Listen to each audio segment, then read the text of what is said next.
selamat pagi sahabat Primutalk semua di rumah. Kembali lagi nih di channelnya Primutalk. Nah, hari ini kita akan membahas mengenai anak-anak. Nih, saya ditemenin sama Dokter Felix. Selamat datang Dokter Halo, selamat Felix. datang. Terima kasih. Nah, sahabat Primutalk semua, jangan lupa untuk like, komen, dan subscribe dari channelnya Primutalk, karena kita akan selalu memberikan tips kesehatan, triks, inovasi juga untuk sahabat Primutalk semua di rumah. Dokter Felix, selamat datang nih Ya, di terima channelnya kasih. Terima Primutalk. kasih sudah diundang. Makasih. Ini perdana Iya. ya? Iya, ini perdana nih. Dan perdana juga kita mengundang dokter spesialis anak nih sahabat Primutalk Oh, di sebelumnya belum rumah. pernah ya. Sebelumnya Didengerin belum ya. pernah didengerin ya gitu. Apalagi buat para bunda-bunda nih yang di rumah ya dokter, apalagi di musim sekarang tuh pancaroba gini ya dok ya, kadang-kadang panas, tiba-tiba bisa hujan gitu ya dok ya. Anak-anak tuh paling yang gampang banget Ya. terserang sama yang namanya penyakit ya dok ya. Nah nih bunda-bunda di rumah nih sahabat Primutalk yang mau dengerin apa aja penjelasan dari Dokter Felix, boleh langsung didengerin channelnya Primutalk. Dokter, selamat datang. Boleh dong dok jelasin sedikit mengenai Dokter Felix nih dok. Ya, nama saya hanya 5 huruf saja. 5 Ya, huruf saja. yaitu Felix. Ya, saya bekerja di prakteknya di Primaya Bekasi Utara, tapi jamnya sore hari ya, jam 6 sampai jam 9. Oke. Hari Senin sampai dengan hari Kamis. Senin sampai dengan Kamis jam 6 sampai dengan jam 9 9 malam ya dok malam. ya. Oke, siap. Dokter, kita langsung aja nih ke pertanyaannya nih dok nih. Yang pasti ibu-ibu di rumah tuh udah pada penasaran juga gitu ya dok ya. Sebenarnya kita kan membahas mengenai anak-anak nih dok. Seperti apa sih misalkan anak-anak itu kan yang paling rentan terkena penyakit ya dok ya. Kalau menurut dokter hal itu kenapa bisa terjadi sih dok pada anak-anak? Baik. Sebenarnya kan banyak orang tua yang selalu bertanya-tanya hal serupa, dan mereka selalu membuat satu konotasi yang mungkin agak terkesan negatif ya, bahwa anak saya apakah punya kurang imunkah, daya tahan tubuhkah yang kurang baik gitu. Padahal harus digarisbawahi bahwa normal saja bahwa anak itu pasti akan sering-sering sakit, terutama dalam 5 tahun pertama lah, kita bilang balita. Balita ya. Karena ketika kita lahir, semua organ tubuh termasuk juga imun tubuh itu sudah ada terbentuk, tapi ibaratnya sederhananya mereka belum punya pengalaman, mereka belum punya kematangan ketika mereka melawan ataupun mengenali beberapa kuman-kuman yang di luar itu. Maka ketika makin bertambahnya usia, dengan mereka makin sekolah, bersosialisasi sama teman-teman, mudah sekali terpapar oleh lingkungan luar. Nah, ketika terpapar itu dan si imun tubuhnya itu masih belum mengenali, ya dia perlu sakit dulu untuk bisa mengenali itu. Dan seringkali sebagian besar semua penyakit yang ada di bawah 5 tahun itu sebenarnya adalah penyakit yang karena infeksi virus, yang artinya pasti akan sembuh dengan sendirinya. Mereka hanya butuh waktu, dan orang tua hanya butuh kesabaran untuk bisa tenang, pelajari apakah memang anak itu ada gawat daruratannya, ya selebihnya nanti ya dia akan bisa sembuh dengan sendirinya, karena memang hanya butuh sabar dan hanya butuh proses waktu. Sekali lagi bahwa ketika kita mendidik seorang tentara, yang tentara baru masuk lalu menjadi seorang jenderal, itu butuh waktu untuk pendidikannya. Jadi mereka, tubuh juga punya waktu lah, perlu waktu untuk bisa mendidik supaya imun tubuh itu kuat. Kuat ya dok ya, benar. Karena kan kadang-kadang, nah mau tanya juga nih dok, virus biasanya tuh virus apa sih dok yang terserang pada anak-anak? Kan kadang-kadang ibu-ibu itu anaknya demam sedikit, mereka langsung panik gitu kan ya dok ya. Benar. Nah itu. Nah, sebenarnya kan pada dasarnya semua infeksi itu pasti akan disertai dengan gejala demam. Jadi demam itu adalah sesuatu hal yang normal pasti akan terjadi. Itu adalah sebuah alarm, sebuah penanda, tapi bukan berarti suatu penyakit. Oke dok. Jadi harus dikasih bahwa demam itu adalah suatu gejala, suatu alarm, tapi dia bukan penyakit. Ibaratnya kalau misalkan saya melihat adanya asap kebakaran, ya asap itu demamnya, tapi apinya ya si kebakarannya kan, apinya harus kita matikan. Nah, ketika misalkan anak itu demam, itu sebagai tanda bahwa kita sebagai orang tua bahwa memang anaknya sedang sakit. Nah, sakitnya apa sih? Nah, seperti tadi, sebagian besar anak-anak atau anak balita itu penyakitnya infeksi virus. Ya paling 4 lah ya. Babi pacret toh, kita bilang kan, batuk, pilek, panas, mencret. Gitu, babi pacret tuh ya, saya baru tahu tuh. Nah, batuk, pilek itu sebagian besar pasti karena virus. Ya, virusnya macam-macam lah, kita bilang namanya rhinovirus, adenovirus, Ya, itu macam-macam dan sifatnya virus tuh tidak ada obatnya karena memang sekali lagi dia hanya akan membutuhkan imun tubuh untuk bisa membunuhnya. Kalau mencret itu paling sering penyebabnya adalah virus namanya rotavirus. Nah, itulah yang kenapa ada vaksinnya memang. Vaksinnya itu sayang sekali memang sampai saat ini masih adanya di swasta ya, entah di klinik swasta atau rumah sakit swasta, belum masuk di program pemerintah. Kedepannya kita harapkan sih memang sudah akan masuk di program pemerintah. Oke, Dok. Ya, itu jadi makanya kalau boleh itu juga dicicil lah tabungan untuk kita bisa tambahan vaksinasi Rotavirus itu karena ya, dia Dok, ya. memang membantu anak-anak terserang diare tidak menjadi lebih berat. Kita harapkan demikian. Ya. Oke, Dok. Itu sih yang paling sering. Nah, untuk mengenai batuk pilek sendiri akan sangat sering kita jumpai juga orang tua yang mengeluh kenapa tiap bulan itu bisa datang dengan batuk pilek ya, apalagi ketika anaknya mulai masuk playgroup, childcare atau TPA Iya, seperti ya, itu kan. baru-baru sekolah Sekolah biasanya ya, Dok, gitu ya. kan. Karena ya tadi bahwa dalam setahun itu frekuensi anak terkena batuk pilek itu bisa sampai 8 sampai 12 kali per tahun. Berarti ya bisa gitu. dibilang ya sekali sebulan. Sebulan pasti ya, Dok, ya. Sebulan. Nah, jadi ketika sudah terjadi seperti itu, ya udah tenang aja dulu, tenang dulu. Memang dia akan sembuh sendiri, tetapi yang harus diwaspadai adalah tanda kegawatannya. Apakah ada batuk pileknya itu sesak napas atau tidak? Sesak napas itu biasanya hidungnya akan kembang kepis ketika dia bernapas gitu ya, atau dia ada cekungan ketika dia bernapas. Baik di daerah apa namanya? Kerongkongan, apa? Ya, tenggorokan ya. Tenggorokan, di atas iya. ini ya. Dia cekung ketika bernapas ataupun di daerah antara dada sama perut ya, itu ada cekungan di situ, atau kita bahasa medis kita bilang namanya retraksi. Kalau ada tanda seperti itu, nah memang sebaiknya dia harus dibawa untuk konsultasi ke dokter. Apakah memang dia butuh satu obat untuk bantunya? Itu aja sih. Oke, berarti memang yang namanya vaksin pada anak itu sangat membantu banget ya, Dok, ya. Benar. Balita itu biasanya kalau vaksin pada balita itu yang harus atau wajib diberikan tuh apa tuh, Dok? Sebenarnya semuanya wajib. Sebenarnya semua wajib. Memang kita masih negara yang terus berkembang. Artinya kita berusaha lebih baik. Nah, kalau kita bilang semua yang sekarang sudah dibantu oleh pemerintah sudah jauh mengalami perkembangan. Zaman dulu misalkan vaksinasi rubella ya, itu harus bayar sendiri. Sekarang sudah kita bisa buat sendiri di Bio Farma Bandung, sudah bisa kita buat dan kita bisa proses gratis kepada semuanya. Pneumococcus PCV dulu masih bayar, satu kali suntik itu harganya 800 sampai 1 juta. Pemerintah sekarang sudah menggratiskan gratis itu. Ya, Dok, ya. Di beberapa tempat yang setahu saya di Jakarta pun vaksinasi untuk kanker rahim sudah gratis. Jadi sekali lagi kita harus percaya bahwa negara kita semakin ingin memperbaiki kualitasnya. Nah, jadi sebenarnya semua vaksinasi itu sebenarnya wajib.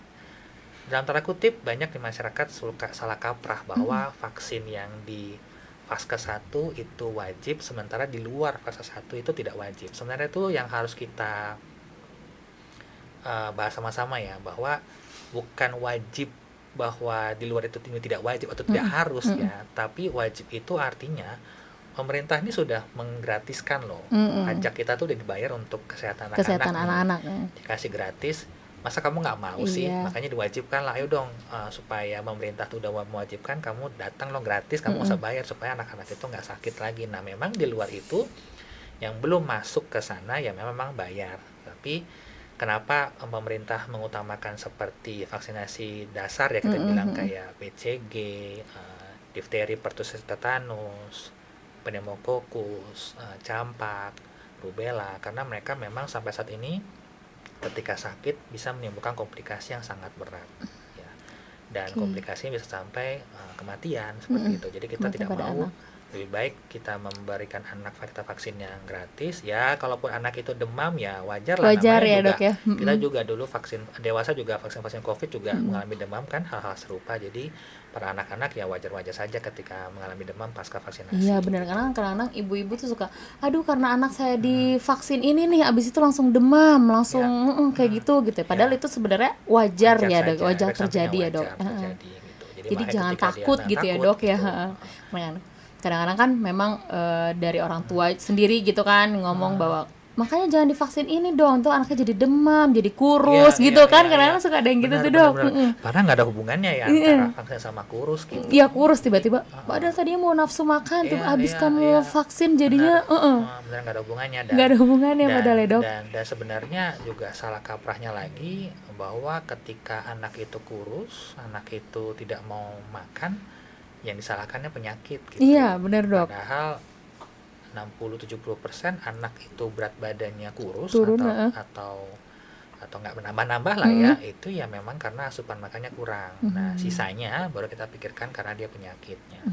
Jadi ketika misalkan nyambung lagi ya tadi ya masalah berat badan, jadi ketika kita sebagai orang tua mengeluh kenapa anak saya ini berat badannya tidak pernah naik-naik gitu. Nah kita sebagai orang tua harus introspeksi dulu nih. Kita ngasih makannya benar nggak sih gitu. Kita ngasih makannya apakah cuma beras saja, nasi saja, kita nggak berikan protein hewani misalnya, atau kita lebih sering memberikan dia susu aja seperti itu, tapi nggak memberikan hal-hal yang karbohidrat, protein, lemaknya nggak kita penuhi, ya dia pasti nggak akan tumbuh. Iya benar-benar. Kecuali kalau kita sudah yakin memberikan semuanya tapi anaknya memang nggak tumbuh, ya baru kita pikirkan apakah memang ada sebagian kecilnya tuh karena penyakit gitu. Oke, nah benar banget tuh. Nah kalau misalkan tadi kita berbicara tentang vaksin nih dok, nah kita kan masih ada di pandemi COVID ya dok ya, belum berakhir gitu ya dok ya. Nah kalau untuk anak-anak sendiri nih dok, vaksin COVID sendiri itu membahayakan nggak sih dok? Dan apakah maksudnya harus, kalau misalnya kita nih sekarang kan udah booster 1 nih ya dok ya, nah anak-anak itu butuh nggak sampai dengan 3 kali vaksin COVID itu dok? Kalau di beberapa negara saya tahu memang sudah ada ya, bahkan mereka umur 6 bulan saja sudah ada vaksin COVID. Setahu saya di beberapa negara seperti Amerika mereka sudah melakukan itu. Tapi kita ikut aja dulu nanti aturan Kemenkesnya. Setahu kami memang belum ada tuh vaksin yang untuk diberlakukan untuk bayi di bawah 6 bulan ke atas ya.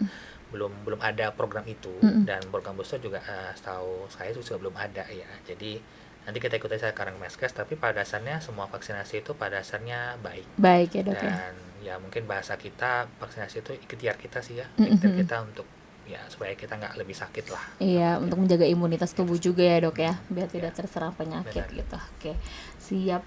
Nah dokter Felix, saya tuh banyak juga baca gitu ya di sosmed gitu ya dok, mengenai TBC pada anak-anak. Nah yang awam kita tahu kan ya kalau misalkan TBC itu kan terserangnya sama orang-orang dewasa gitu ya dok ya. Apa anak-anak saat ini tuh bisa terserang TBC dok? Benar. Jadi sebenarnya TBC itu tidak hanya milik dewasa. TBC itu juga milik anak-anak. Ini dari dulu sebenarnya sudah gitu ada ya, TBC dok, ya? pada anak-anak ya.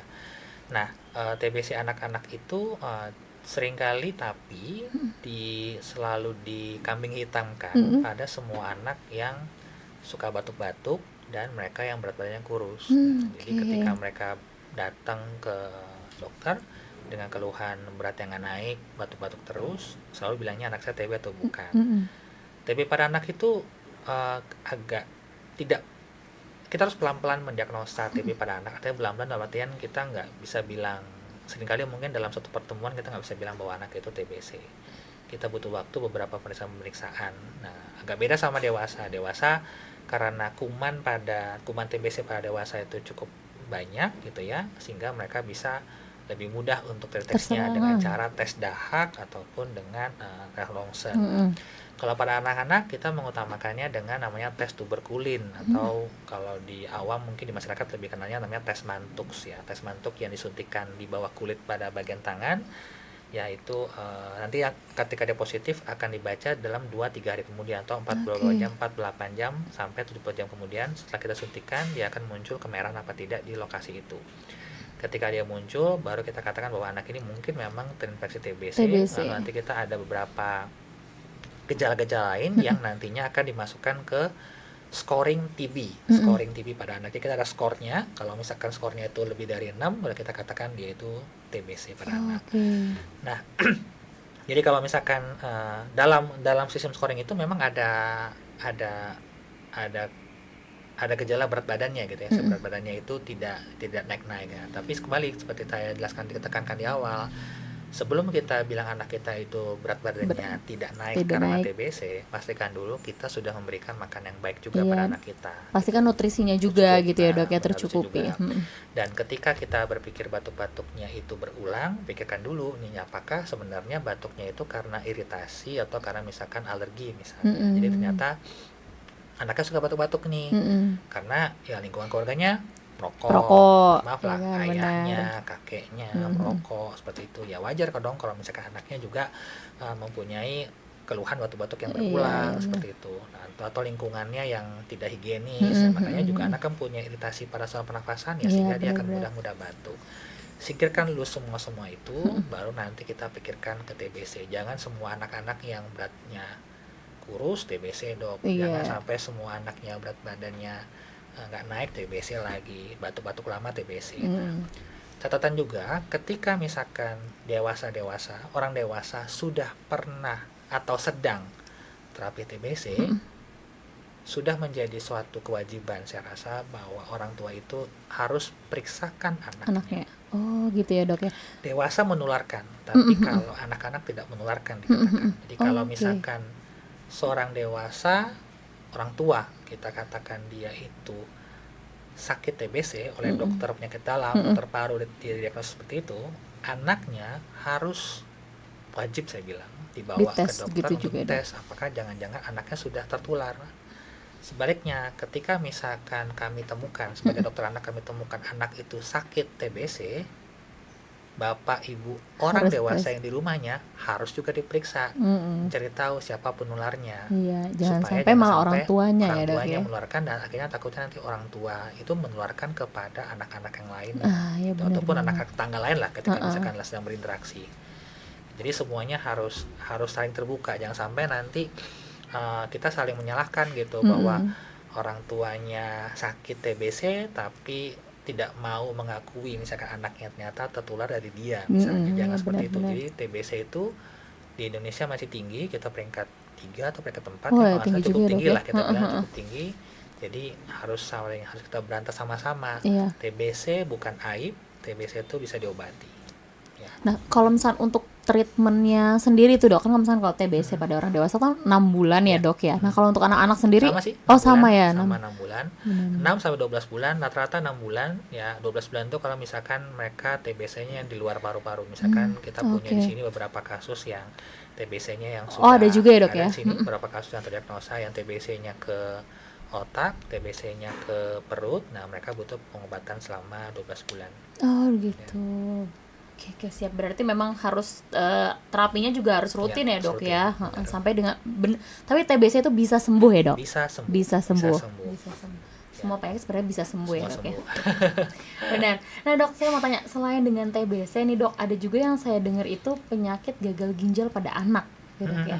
Nah itu ada juga ya dok, gagal ginjal pada anak. Sebenarnya gagal ginjal pada anak itu sudah dari dulu sebenarnya. Ada juga dari dulu ya. Sejak kita belajar lah, pendidikan juga sudah ada. Tapi kan kadang-kadang kalau kita awam tuh, ya ampun kok masih kecil tuh TBC sih kamu, atau masih kecil kok gagal ginjal gitu kan ya dok ya. Anak ada. Kita bisa bagilah, kalau kasar-kasarnya kalau kita anak itu diare yang berat sampai dehidrasi yang berat, yang parah sekali, itu bisa mengakibatkan gagal ginjal karena dia dehidrasi, cairan darah dalam tubuhnya kurang, maka suplai darahnya yang ke ginjalnya pun akan berkurang. Maka ginjalnya ketika nggak mendapatkan asupan darah, ginjalnya nggak bisa bekerja dengan baik. Pada saat itu kita bisa katakan anak ini mengalami gagal ginjal. Gitu.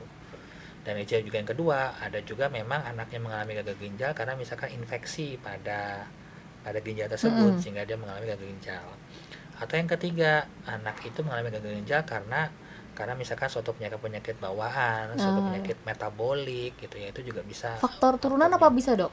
Enggak sih, biasanya enggak turunan ya. Jadi itu ada banyak faktor kenapa anak itu bisa mengalami gagal ginjal ya. Ya kalau yang happening lalu kan karena kontaminasi zat-zat dalam obat-obat sirup benar itu kan itu berarti dok. kan faktor eksternal yang membuat kerusakan pada ginjal itu. Ya, jadi sebenarnya gagal ginjal pada anak itu sangat bisa terjadi. Paling sering itu karena dehidrasi, yaitu berkaitan tadi gara-gara diare, makanya itu vaksinasi lah. Sekali lagi, vaksinasi yang rotavirus memang belum masuk di fase 1, tapi kalau saya boleh berpesan, lebih baik tabunglah, cicil Iya. sedikit untuk bisa memvaksinasi itu. Sangat banyak manfaatnya. Iya benar Ya. banget, saya banyak manfaatnya dok Ya. ya. Gak apa-apa menabung untuk anak, Untuk kenapa anak. enggak gitu ya dok ya, untuk memberikan yang Nah, terbaik. daripada orang tua selalu bertanya, dok, saya mau kasih dong dok vitamin yang paling bagus. Paling bagus, buat oh anak ya nih. benar gitu Vitamin misalkan. bagus buat anak yang bisa bikin daya imun tubuh. Itu tidak benar sebenarnya. Kalau saya selalu bilang bahwa kepada orang tua, kalau misalkan ada vitamin yang bisa naikin nafsu Berat makan, badan, nafsu bisa makan. naikin imun tubuh, dokter nggak usah lagi. Oh Dikasih vitamin, imun tubuh bagus, ya udah, ini nggak sakit. Dikasih vitamin, nafsu makan bagus, ya dia berat badan naik, ya nggak usah Iya. dokter lagi gitu. Iya, nggak sakit lagi Nggak pasti sakit gitu lagi ya. kita semua gitu kan. Dan jadi lebih baik uang yang dihabiskan untuk vitamin yang mungkin harganya mungkin 80.000 sampai 100.000, tapi kalau diberi botol ujung-ujungnya bisa beli juga harga satu vaksin kan gitu. Itu lebih Iya, jelas benar. manfaatnya gitu. Karena manfaatnya tuh bukan untuk sekarang tapi ke depannya juga ya Kedepannya, dok ya. kedepannya. Bener banget, Kedepannya. jangka panjang lah. Jangka panjangnya. Dokter Felix, kayaknya kalau misalkan membahas mengenai anak-anak itu nggak ada habisnya ya dok ya. Karena kembali lagi kalau anak-anak itu bagaimana juga cara treatment orang tuanya kepada Ya, anaknya gitu benar, ya dok ya, benar. supaya tidak gampang terserang penyakit atau virus. Berarti kan dari lingkungannya juga harus tetap dijaga gitu ya, apalagi anak kecil ya dok ya. Ya. Virus bisa kadang-kadang AC kotor atau spray yang Ya. kotor aja tuh mereka bisa gampang Tertular. terkena virus gitu ya dok ya, atau infeksi. Yang paling sering tuh infeksi kulit sih ya, saya banyak tahu ya dok ya. Dokter Felix, kayaknya kita nanti akan ada part kedua nih kayaknya sama Dokter Felix nih. Karena kalau misalkan terlalu panjang juga bosen gitu, tapi pasti sahabat Primutalk semua, kalau misalkan bisa tinggalin komen nih dok di Ya, bawah. silakan. Kira-kira nextnya kita mau bahas apa lagi sih sama Dokter Felix, itu boleh banget, dan kita sangat welcome banget nih dok. Misalkan nanti kedepannya kita bahas mengenai anak-anak tuh apa ya dok ya, tips-tips apa lagi sih mengenai anak-anak, atau penyakit-penyakit apa sih yang mau kita bahas bersama dengan Dokter Felix. Ya, baik. Dokter, terima kasih banyak udah Sama-sama. main ke channelnya Primutalk. Sama-sama. Sampai kita ketemu Sampai lagi. ketemu lagi. Nah, mungkin pesan saya terakhir adalah bahwa yang jadi dokter itu sebenarnya orang tua. Ya, dokter yang terbaik itu adalah orang tua. Jadi kita sebagai orang tua, kita akan terus belajar, dan kan kita nggak ada pendidikan dari orang tua ya. Iya bener dok. Orang tua tuh pasti setiap waktu pasti harus belajar menjadi orang tua, dan orang tua itu adalah dokter yang paling baik sebenarnya. Jadi kalau dari sisi itu, orang tua yang mengenali apa kegawatan pada anak, yang kedua bisa menjadi role model kesehatan ya untuk anak-anaknya. Ya, yang ketiga ya tentunya pola hidup sehat gitu. Jangan sampai kita pola hidup sehatnya hanya berlaku saat COVID lalu kita Iya isolasi. benar. Setelah isolasi Mandiri di mandi rumah. berakhir, ya bablas lagi kehidupannya seperti tidak baik Ketika saat lagi pandemi gitu gitu ya lagi. dok ya. Jadi ya sebaiknya sih tetaplah pola hidup bersih, kita menjadi role model buat anak-anak kita sih. Nah benar banget kata Dokter Felix bahwa orang tua itu adalah dokter pertamanya anak-anak nih ya dok ya. Jadi sebelum ke dokter spesialis yang beneran, berarti harus apa nih, dokter siaga di rumah itu siaga yang rumah. awal itu ya dok ya. Benar. Apa yang akan dilakukan gitu untuk anak-anak kita di rumah. Nah, sahabat Primutalk semua, terima kasih banyak udah menonton channelnya Primutalk. Sampai kita kembali lagi di tema-tema berikutnya. Salam Prima bermutu. Selamat pagi semuanya. Terima kasih Dokter Sama-sama. Felix. Ya.